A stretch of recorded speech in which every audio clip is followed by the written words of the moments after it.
welcome today to Convocations. We're going to get started, and I'm really glad to see you here. I also recognize that this concert hall in the time of COVID looks very empty to what we're used to with Convocation. I also just greet all of you who are watching live stream. I've told the presenters, I'll tell you too, as you're looking around the room, keep in mind that 5/6 of our class and a lot of the community members and campus members are watching online right now. But we are just thrilled that we can continue Convocation and be back at school, even given the pandemic. I want to thank you all for wearing your masks and for sitting in the chairs with blue on them so we can do social distancing in here. So just thank you for your help in keeping us all safe, and we want to keep the college open all semester so we can continue to learn in person. There will be a chance to talk to our presenters afterwards if you have questions, and I would just ask you to maintain a 6-foot margin between you and the presenters as if you want to ask them some questions. In addition, there are some tables set up in the lobby, and you are welcome to come by and talk to members of the staff or the candidates if you would like. I wanted to mention too from the beginning that it's a election season, and I was wanting to be very careful and invite both candidates for governor. And so we're happy to host the Democratic nominees this week, and the Republican nominees were invited for next week. We're still working out a couple details about that, and I will be in touch with final details as soon as I can. Two other quick things that are most applicable if you're in the class Convocation. You're here because you're in Group A, which means you're attending in person today and then about 6 weeks from now. If you're in Group A next week, you will watch the live stream, and the URL for that is posted on the Canvas page. Those of you in Group B will be in person next week. C through F will watch live stream, and we'll just rotate through. You do have an assignment to go to cultural events, and we're still getting those on the calendar, but there will be plenty of time to complete those, and I will be in touch with some details. And if you have any questions about the class, please let me know.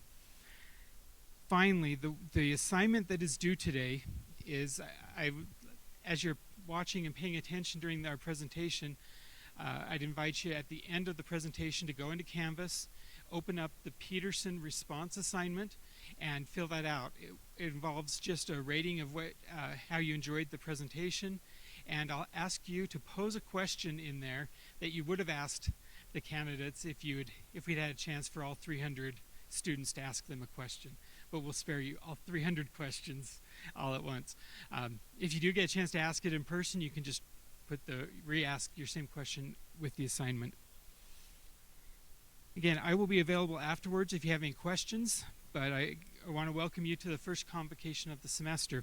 And I will introduce our presenters and then just turn the time over to them. Again, we're honored to host Chris Peterson and Karina Brown. Chris Peterson is a 5th-generation Utahn and a law professor. He was raised by a disabled single mother in West Valley. Following graduation from law school, Peterson worked as a law clerk on the U.S. Court of Appeals for the 10th Circuit. He then moved to Washington, D.C. to work as a consumer rights attorney for a nonprofit on Capitol Hill.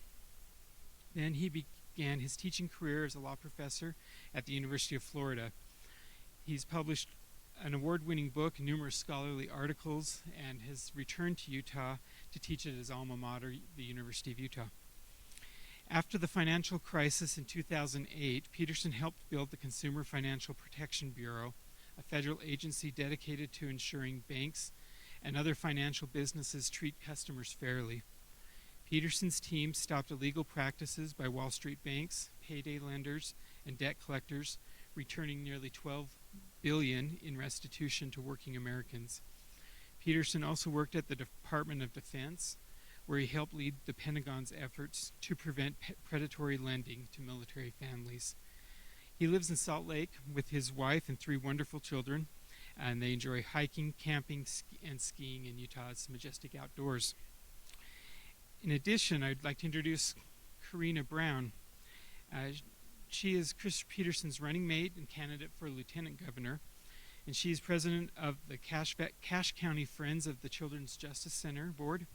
It was a founding sponsor of the Medicaid expansion ballot initiative adopted by Utah voters in 2018, and she also serves on other civic boards in Cache County and in the city of Nibley. She has a master's degree in human environmental consumer resources from Eastern Michigan University.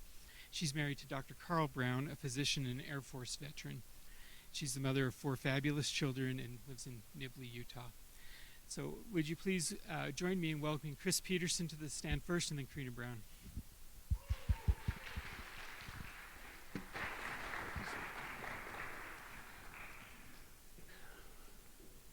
Well, first off, thank you so much for the invitation to be here. I want to thank David and all of the staff here at Snow College that has made Convocation possible. I also need to say thank you to 2 of my own staffers, Max Becker and Ermina Mustafich, who are some of our campaign staffers that drove down from Salt Lake today, and also my son, somewhere out there, my 16-year-old son, Sterling Peterson, who's been helping me out on the campaign. I just want to recognize him and say thank you for letting your dad drag you around the state during our campaign. It's such an honor to speak in any context at a university convocation. It would be so in my role as a law professor at the sister university to Snow College, the University of Utah up in Salt Lake. But it's a special honor to me to be here as a candidate for governor of Utah, not something that I had expected or had been planning for most of my career, like many of the other political leaders of our time. But I want to start out by telling you a little bit about myself. There was already a very productive biographical statement of a bit about me. I am a 5th generation Utahn. My great-great-grandfather led a wagon train of pioneers to the Salt Lake Valley in 1847. His name was John Taylor. He was a devout man, a church leader, but he also went on and became one of the first public school superintendents in the state of Utah. He also was the Speaker of the House of Representatives in Utah, and he was the first chairman of Zions Bank. Of course, I don't know where all the Zions Bank money went because I grew up poor in West Valley City.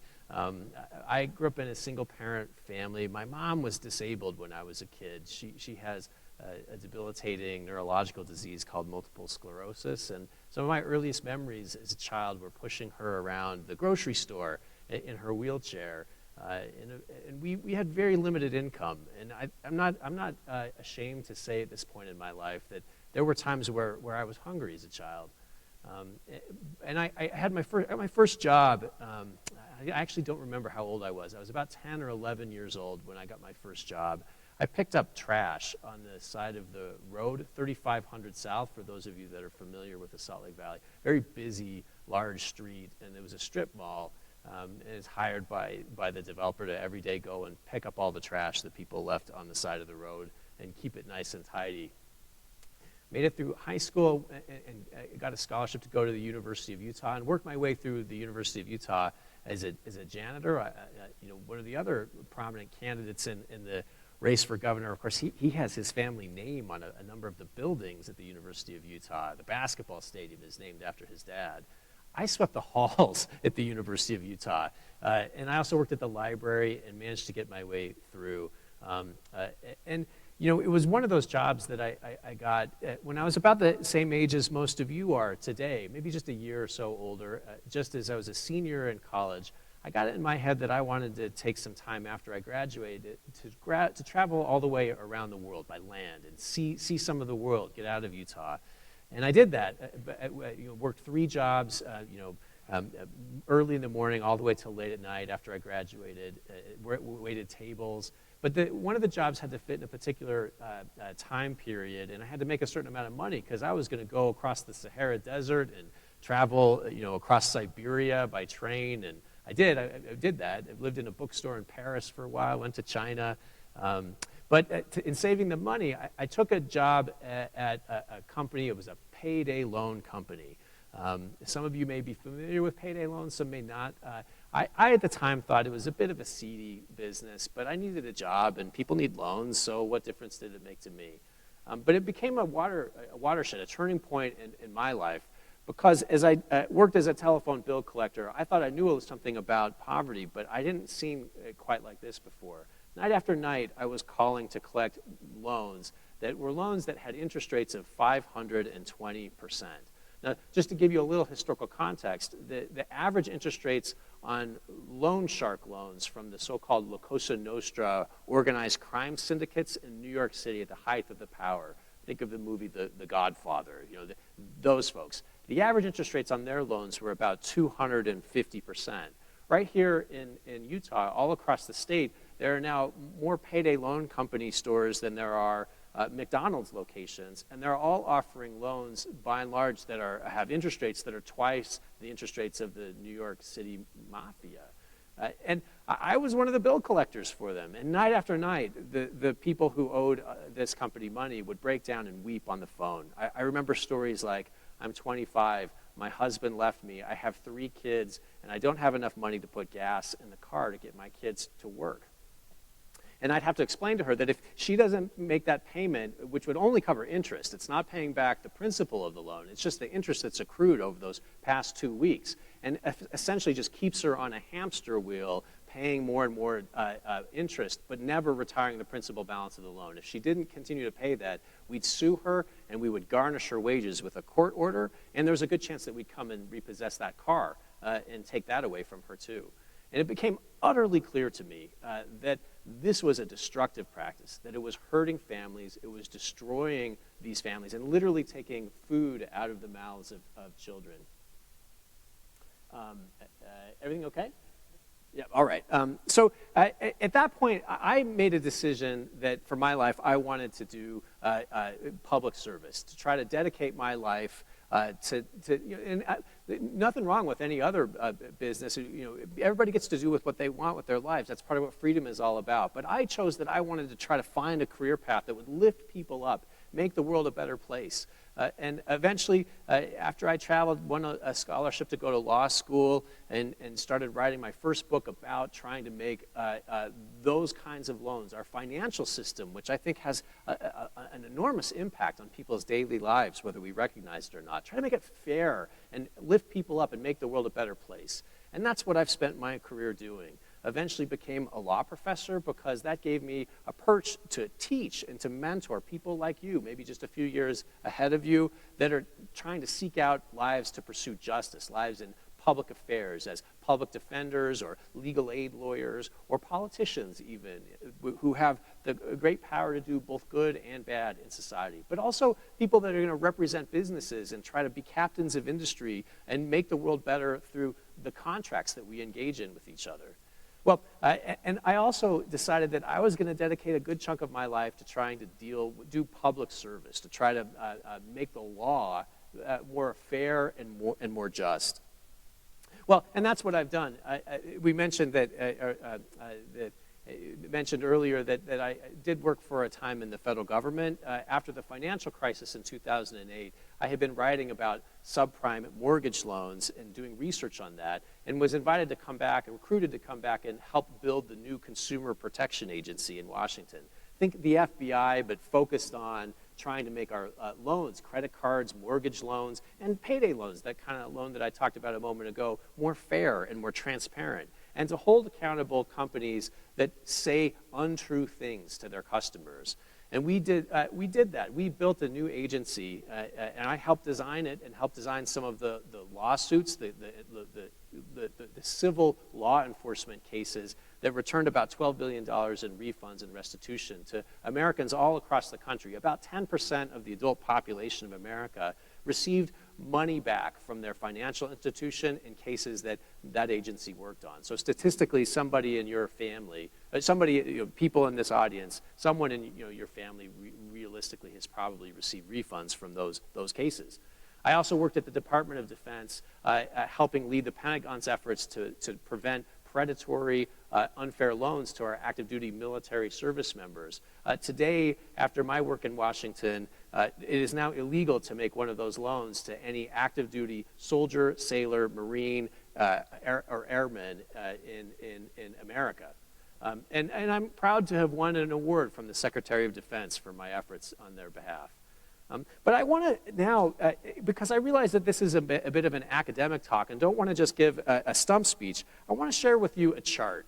This chart actually is from a screenshot of one of the types of loans that I'm talking about.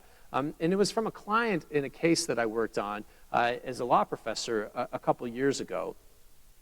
The name of the client was Rydell Piasso. She's a Navajo woman. She actually lives on the Arizona side of grew up on the Arizona side of the Navajo Nation and lives in Albuquerque, New Mexico. Her job was worked as a receptionist at a medical device company, made about $11 an hour, so over the minimum wage, but still a very modest income. You know, it's hard to make a living on $11 an hour. She and her partner, her husband, fell behind on some bills. He works as a short order cook at a restaurant and didn't get as many hours for some reason, and they were falling behind on their bills, so she decided to take out a loan. And this complicated chart that's going to be a little bit hard for people to see in the back, but I'll explain it all, was a screenshot from the software that the debt collector, who was just like I was when I was a kid, the debt that they were collecting from this woman, Rydell. And what she did was borrow $1,971.05. And the interest rate on the loan was a 300% interest rate loan. This is just a couple of years ago. And over time, she made, month after month, she made payments. This third column, a little bit hard to see at home, records all of the different payments that she made, a $405 payment, a $500 payment, another $500 payment, month after month, making these $300, $400, $500 payments. And bear in mind that the only source of income that she has is this $11 an hour job. So kitting together a $500 payment when you only make $11 an hour, it's a lot of work. And it's a huge chunk of her income each week that she's trying to dedicate to retiring this loan. And over time, over a number of months, almost a year, she managed to pay back $4,635. That's that bottom red circle. $4,600 to try to get out of debt of this loan. But simply because of the simple power of a 300% interest rate, what that meant was that the principal balance of the loan didn't decline. All of that money that she was paying only went to pay back the interest that was growing faster than she could actually pay back the debt. And here in the principal applied column, the 2, 3, 4, 5, about the sixth column over, it shows how much money actually went back to repaying the loan, the debt itself, as opposed to interest. And it was, of that $4,600, $1.16 went to the principal balance of the loan. So only about 10 minutes of her actual labor was actually applied to reducing the debt. And after all of that, she still owed $2,422 on the loan, which was more than the original $1,900 loan. So after all those months of working day after day, and dedicating a substantial proportion of all her money to repay the debt, she was deeper in debt than she was when she began. And sadly, this loan was not explicitly prohibited by any federal or state usury limit. There was no law that explicitly made this practice illegal in the state of New Mexico. And I can also represent to you that this same company is doing business here in Utah today, offering those same kind of loans to people all across the state of Utah. You know, the topic the general topic that the Convocation organizers asked me to speak about was diversity, inclusion, and liberty. Part of the reason that I showed you this screenshot is to get you to please bear in mind that this is a Native American woman, a woman who grew up in extreme poverty on the Navajo reservation, just over across the border, but could very well have been right here in Utah as well. And I also want you to bear in mind, what does that mean to say that somebody has freedom of contract, the freedom to enter into this? Because normally in our discourse here in the state of Utah, we will use the word freedom to justify very often saying that she had the freedom to choose or not choose that contract. But was she really free? And what does freedom mean in this context? Was she free, or was it really the case that this loan was designed as a debt trap to deprive the borrower of her liberty? She was stuck in that debt and had no way to escape from it. In my view, and I would submit to you, that this loan is not a product of freedom, but was something that was designed to take away her freedom, and in fact was a debt trap. And you don't just have to bear my thinking on this in mind. How about taking a look at something that Benjamin Franklin wrote? You know, Benjamin Franklin, one of the founding fathers of our country, was the author of the Bill of Rights. The Bill of Rights in our original Constitution, the first amendments to our Constitution, was seen by the states that ratified our Constitution as the repository of guaranteed freedoms in our society. And what did he have to say about this kind of a loan? He said that creditors have better memory than debtors. The day comes around before you're aware, the demand is made before you satisfy it, before you're prepared to satisfy it, or if you bear your debt in mind, the term at which first seems so long will, as it lessens, appear extremely short. So it seems like you've got a lot of time, but it turns out that you don't. And that time will seem to have added wings to his heels as well as his shoulders. The borrower is a slave to the lender. Disdain the chain. Preserve your freedom. Maintain your independency. Be industrious and free. Be frugal and free. That guy who wrote that knows a little bit about what freedom was supposed to mean in our society because he was the author of the Bill of Rights that is the core document designed to protect our freedoms. And what he would characterize this loan as, I think, is about what I would characterize it as something that takes away freedom and that is a debt trap. Well, I add all that. It's not what I normally talk about in my standard stump speech on the campaign trail, but just to give you a little bit of a flavor about what it is that I work on in my life as a law professor and why it is that I think that having rules that purport to be free and allow people to do what they want also can create situations where people get ensnared in traps in ways that diminish their liberty overall. If our country, if we were supposed to be the home of the brave and the land of the free, what does it mean to say that so many people are trapped in debts that the author of our basic document reserving guaranteed liberties would characterize that as inhibiting their freedom? I think it means that perhaps we've gone astray in our society and that from time to time our zeal to try to promote a free enterprise economy, something that I share. I'm a banking law professor and train students how to go out and represent banks, to go out and make money.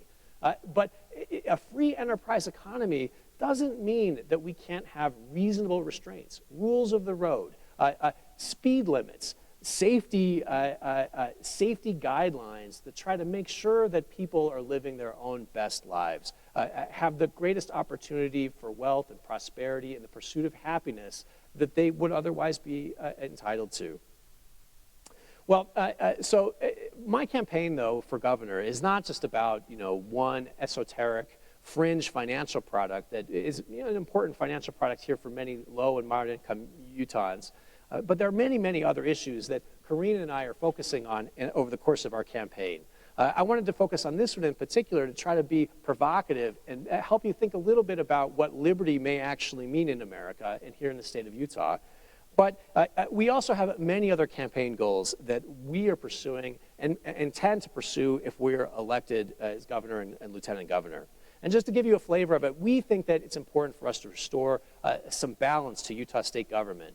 We're Democrats, and we realize that in a very red state, it's been a long time since the Democratic Party has had leadership positions at the state level, and that a supermajority of the other party leads the state legislature. I'm comfortable with that in a certain respect. I love Republicans, and I love that we in Utah are a conservative people, and I respect that and will honor that if I'm elected governor.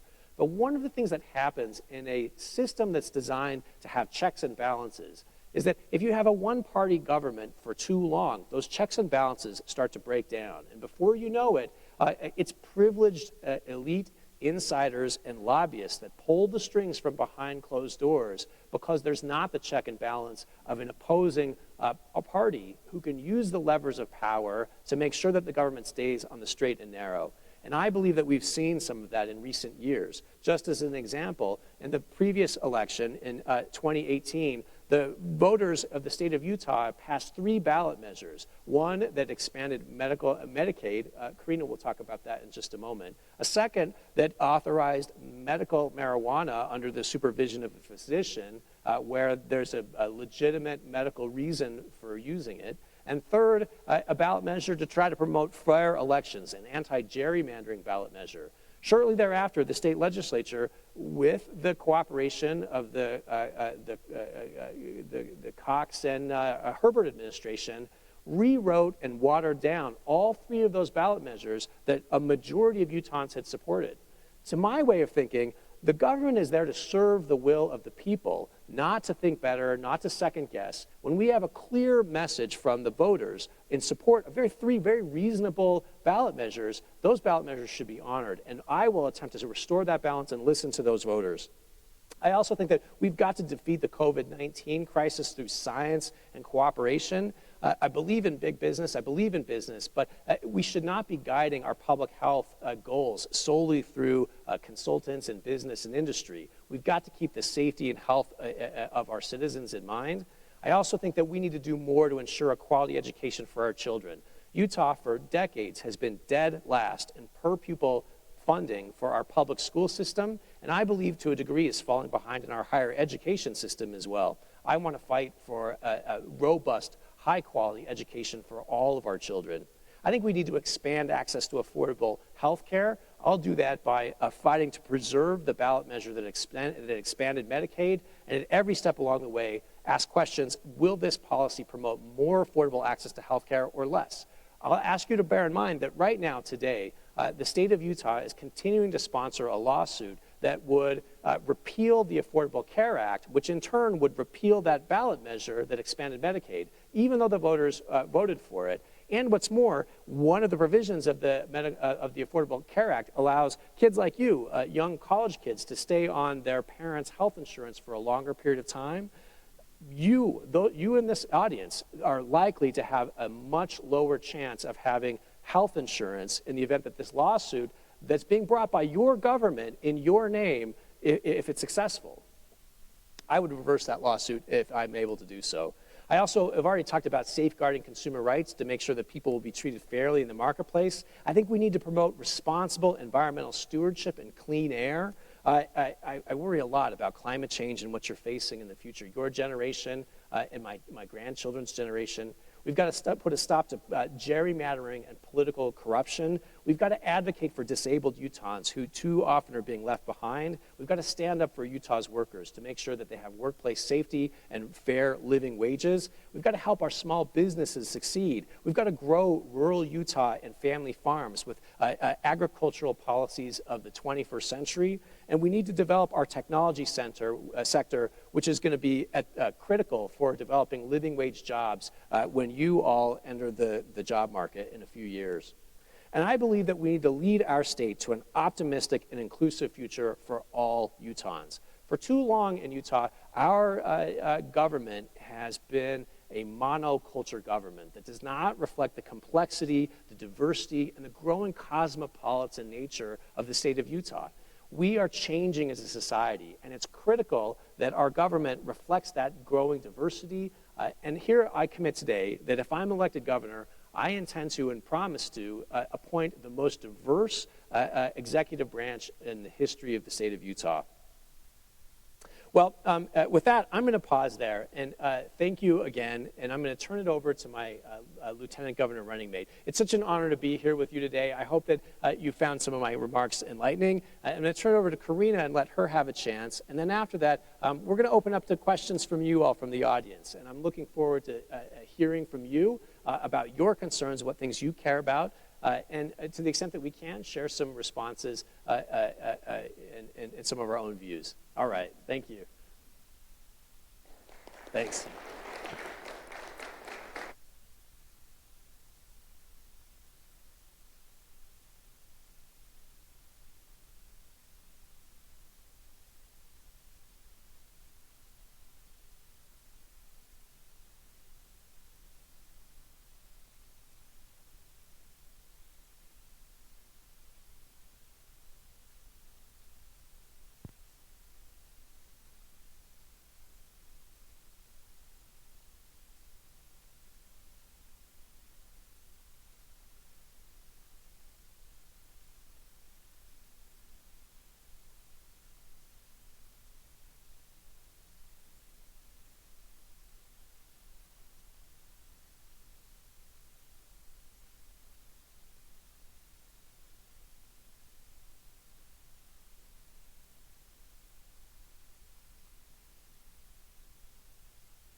find our superpower.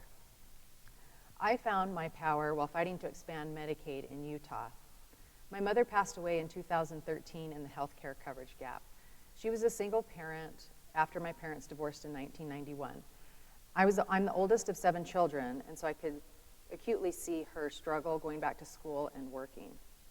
And after her death, I was sad, frustrated, and angry with myself and with the system.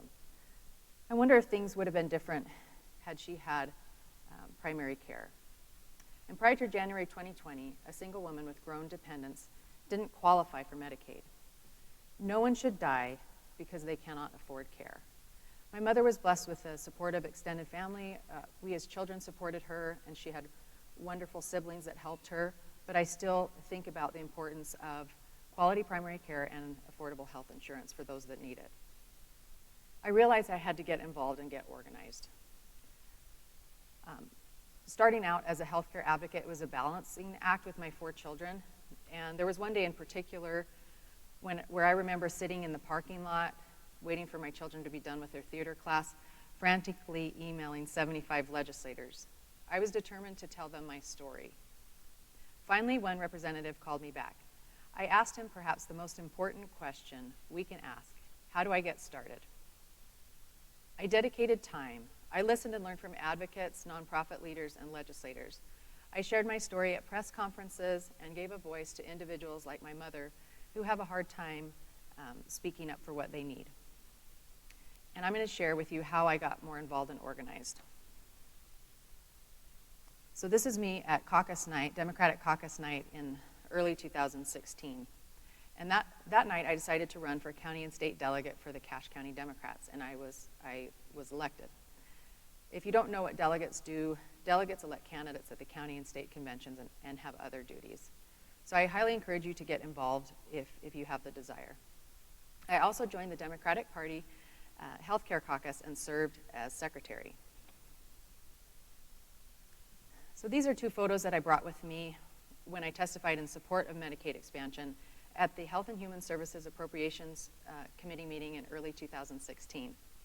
This is a photo of me and my mother when I was a baby, and then the other photo is a photo of us together just shortly before she died.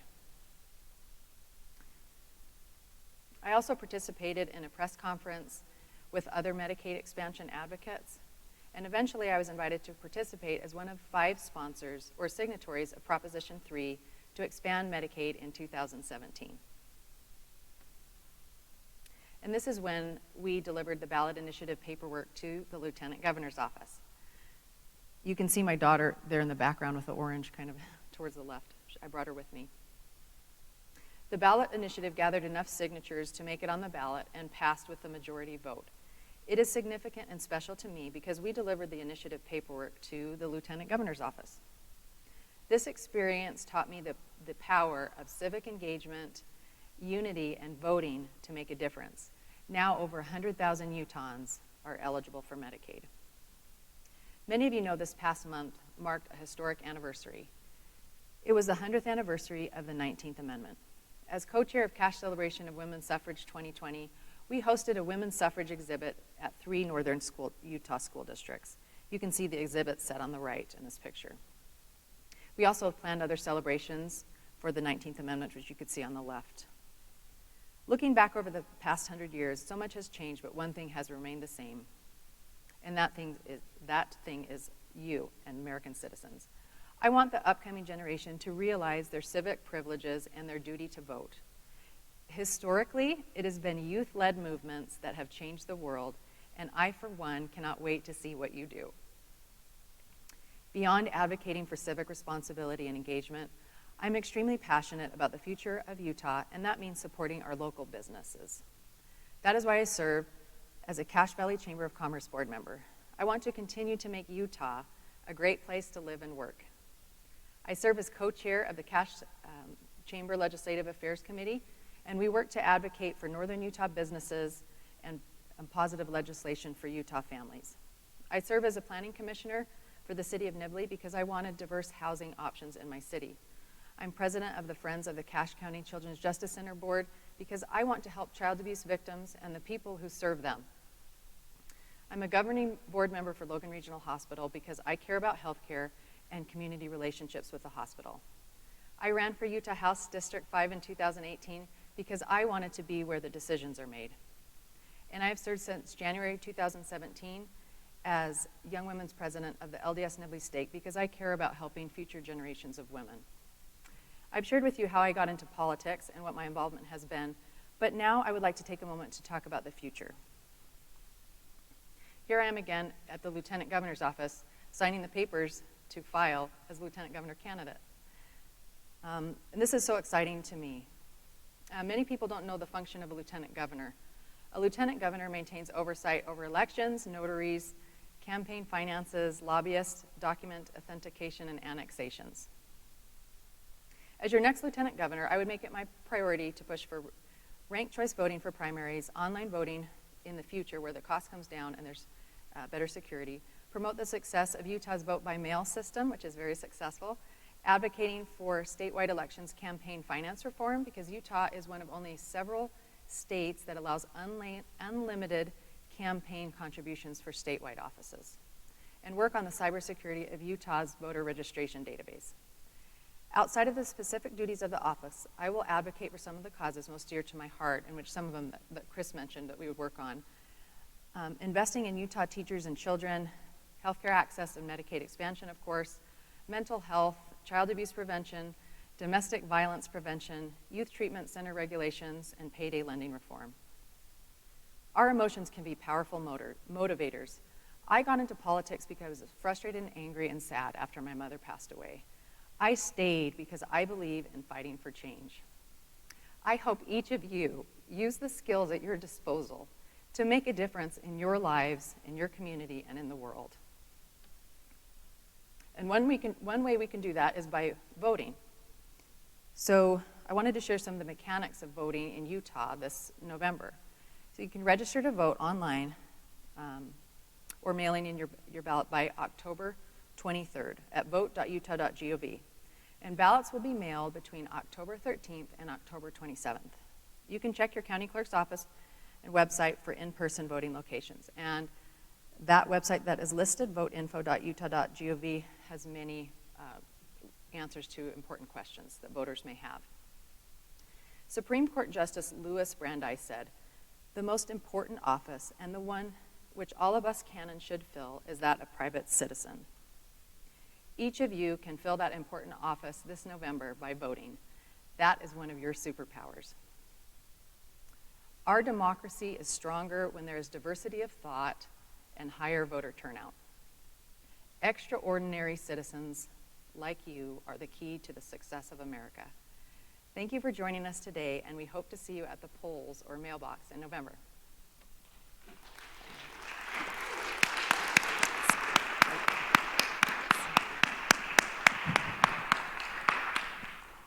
We still have a few minutes left, and so we're going to open it up for any questions that you might have.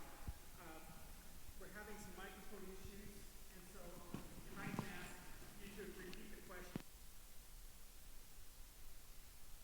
Sure, absolutely. Yeah.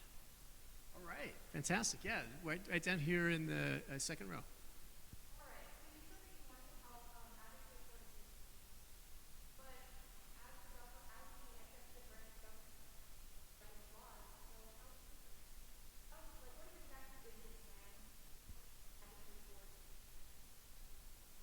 Sure. So the question is, I said that I want to advocate for disabled Utahns, but governors don't write any laws. So what is my specific plan to try to help advocate for disabled Utahns, like the young student who is posing the question? Well, thank you. And first off, before I go any further, I want to just say that I appreciate you for letting us know that you do have a disability, and I want you to know that disability, taking care and making sure that disabled folks are fully included in our society is a very important value to me. And I do that not just out of a sense of charity, but out of a closely held belief that our differences, our diversity, the complexity of the human experience gives us strength.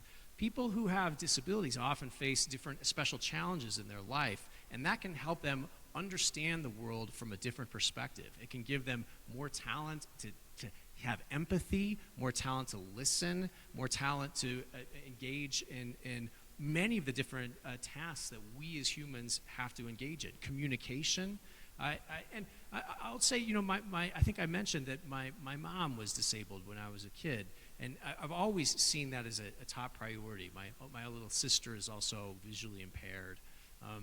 So I think that, you know, what specific things will I be doing? Well, first off, I want to make sure that our school system, our education and vocational training system for the deaf and blind Utahns receives adequate funding. And governors don't get to write the laws. You're right about that, but they do get to propose budgets, and they also have the right to veto laws that maybe are not acceptable or not workable from the perspective of the governor. And so I'll be using my authority to propose budgets, and also my authority to review the laws that are passed by the state legislature to ensure that disabled Utahns get the full benefit of the resources that we have to give them the best lives and the best opportunities to contribute that they can. I'll also say, too, that the state government itself is an important service provider, and the state government implements programs and also needs to comply with the Federal Americans with Disabilities Act. That is one of the most important, you know, it's not perfect, but it is a landmark law that does provide reasonable accommodations to disabled Utahns all across our state. So I'll be making sure and watching to make sure that the different administrative agencies of the state of Utah are engaged in, you know, reasonable accommodations for disabled Utahns as they implement state services. So I hope that helps a little bit. And thank you for the question. Others like to chime in? Yeah, right here on about the fourth row back. So what are your thoughts on promoting unity, especially at a time when I feel like we're very divided as a country? Oh, that is such a great question. The question for folks at home is, what are my thoughts on promoting unity, especially at a time when our nation is so divided? You know, I agree with you that right now our nation is terribly divided. As I've traveled around the state working on our campaign, I see that more than ever. I think that you all, you know, you're a younger digitally native, that's the term I'm thinking, a generation, and you'll know what it's like to have trolls or to see trolls on the internet. You know, I confess that social media was never a big priority for me, but in the campaign it's been important, and I just was not fully aware to how much trolling is going on in our society. You should see some of the messages that I get. They're oftentimes very poisonous. I think that we've got to start focusing both at the leadership level and at the communication level on trying to be kinder to one another. That's the start. And I'm going to try to act as a good role model for that. And I'm not sure that all of our leaders in the state right now and in the country are being as good a role model as they can be. And I also want to represent that, you know, I know that we are divided into partisan tribes, many of us, but I want you to know that I recognize that we have many Republicans, even though I have chosen to be a Democrat because I'm a fight for the little guy and gal type of guy. I'm going to be representing all Utahns, trying to take care of the interests of my Republican friends and neighbors and family members and treating them with respect and the honor that they deserve. So that's one thing that I can do. And I know that Karina's right there with me on that. It looks like we're just about out of time. We have time for one more question? All right, one more question. Yeah, in the back. What are your thoughts on the riots and how some of the other Democratic governors?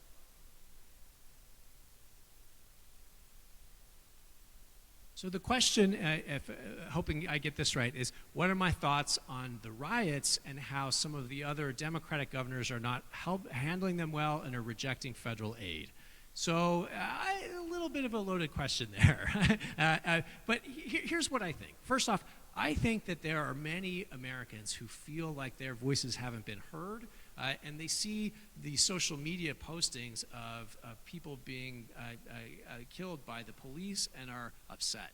And I think that there's some truth on both sides of this. I want you to know that I support law enforcement. I support law and order. But I also support the right of people to peaceably assemble and petition their government. It's the First Amendment in the Constitution. I don't support the right for people who are assembling and protesting to destroy property or engage in violence. I believe in peaceful protest. And so what do I think we should do? First off, I do think that it makes sense to have some police reform, and I think that there are a lot of police reforms that many people can agree on that will help our country move forward and solve division. So first off, both the Fraternal Order of Police and the NAACP in Utah have endorsed the notion that our police officers need more mental health care. Many of our police officers go and see terrible crime scenes, and oftentimes are left traumatized by that, and they could use some counseling and some support to make sure that they can go out and serve and protect with bright eyes and an open heart and with no more violence than is absolutely necessary. In addition, I think we need to revise our training to make sure that we're incentivizing conflict de-escalation. Our police officers cannot allow their anger or their resentment to get the better of themselves. They have to come and approach and try to the citizens and try to de-escalate conflict. I also believe in more bias training, implicit bias training, so there's not, accidental discrimination occurring. I also think that we need to focus on making sure police officers have the least, the best non-violent, non-lethal methods for de-escalating conflict available, the best technologies available, and I also think that we need to make sure that if there are police officers who are engaging in racist conduct or excessively violent conduct, that they can't just bounce between different law enforcement agencies. Being a police officer is a special privilege that gives you the right to carry weapons and implement the power of the state. You cannot do that unless you're committed to equal justice under the law for all Utahns. So I hope that's a little bit of a helpful answer. All right. Thank you so much for letting us join you.